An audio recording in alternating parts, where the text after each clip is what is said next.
Bonjour, je suis Edmundo Valderrama, producteur de châtaignes au Chili, aussi président des producteurs de noix. Nous sommes à Trehualemu. C'est un verger qui est à 450 km au sud de Santiago.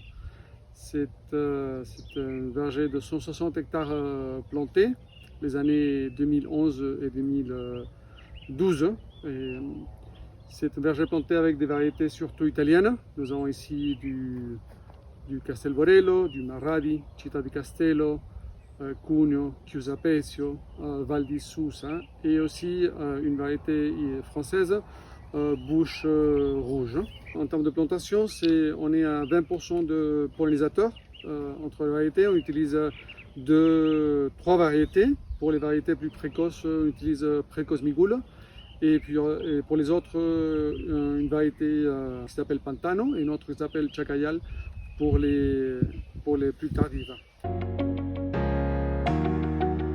C'est planté à 7 par 5 et avec une irrigation goutte à goutte. Bon, je crois que vous voyez les lignes. C'est un sol très riche, moyenne 10% de matière organique.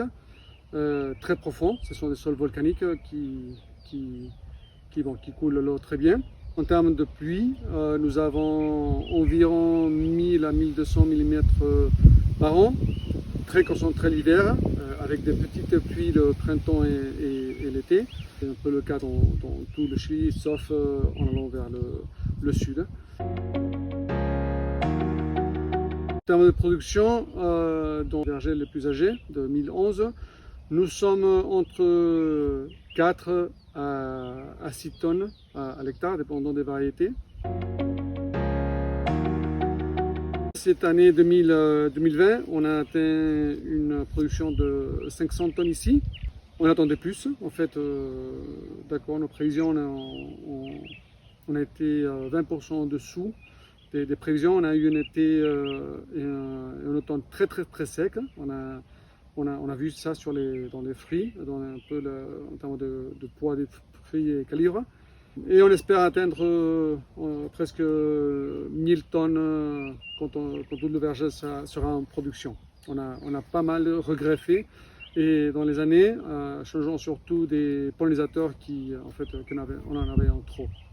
Maintenant, la production des marrons est environ entre 1000 à 1200 tonnes cette année 2020. On espère que ça augmente de les 1000 à 1300 hectares qui ont été plantés. On espère qu'il arrive à 4000 5000 tonnes d'ici quelques années. La récolte est faite complètement mécanique, on récolte à la machine, sauf dans des parties où la pente est trop prononcée, donc c'est plutôt compliqué de mettre les machines. Avant 6 heures, on est déjà au froid qui est à Chillán, pas loin d'ici. On est à 50 km de la ville. Bon, cette année, on démarre le printemps. Il y a un mois que les arbres sont partis.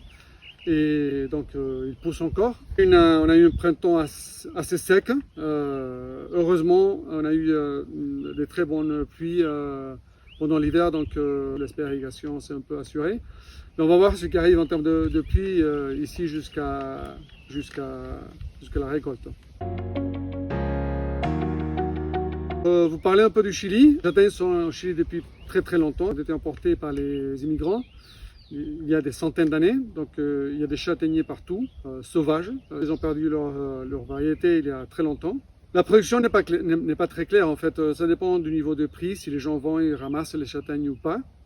Comme c'est un prix des châtaignes sauvages qui sont très difficiles à peler et par ses caractéristiques n'est pas très demandé, il y a des années où il y a 3000 tonnes, voire plus, des années où ça fait 500 tonnes.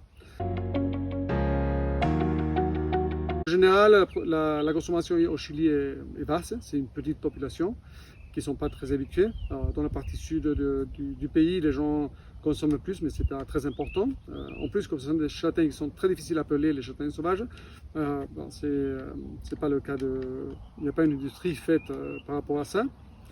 Mais en général, toute la production va vers l'Europe. Il y a une partie qui va aussi vers les États-Unis, mais la plus grande partie va vers l'Europe et vers l'Italie. Mais la croissance des plantations n'est pas très forte, en moyenne 100-150 hectares par an.